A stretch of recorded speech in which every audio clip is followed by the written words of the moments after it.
En 10 ans, la brasserie Bon Poison a bien changé.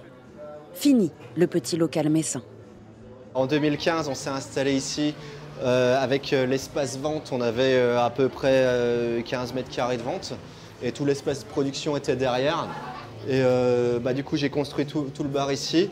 Et puis on a fait à l'arrière vraiment style anglais, donc avec tapisserie, avec moquette, vraiment comme chez Mémé.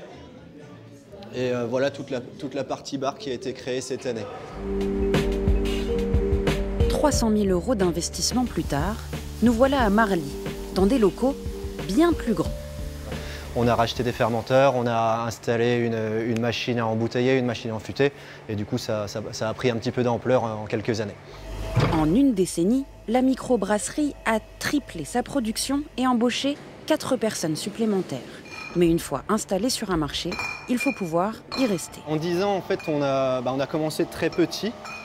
Et puis, dans un marché qui était en pleine expansion. Et le Covid a mis un petit coup d'arrêt. On a eu pas mal de concurrence aussi à ce moment-là. Et du coup, on a un monde d'avant qui était vraiment en expansion. Et le monde d'après, il faut vraiment aller chercher les clients ou il faut travailler les prix. Enfin, c'est ce qui est beaucoup plus compliqué alors, au niveau logistique, au niveau vente qu'avant.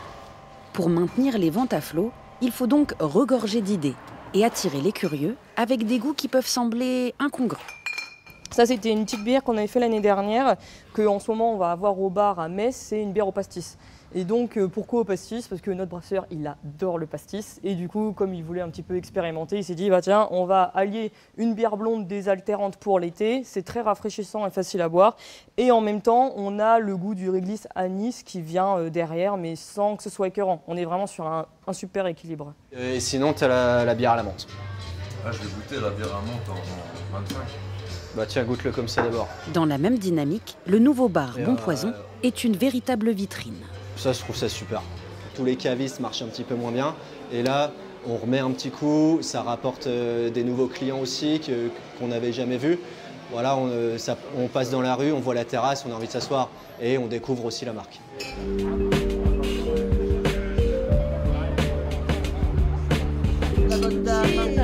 On a découvert cette brasserie, c'était un plaisir, un vrai plaisir. Et du coup, on est devenus des vrais habitués parce qu'on y trouve des amis, parce qu'on y trouve une ambiance, on y trouve vraiment quelque chose qui nous plaît. Le côté rock'n'roll. Cette année, c'est la première fois que la brasserie est quasiment en rupture de stock. Aujourd'hui, elle apporte même du dynamisme à son quartier. Pari réussi.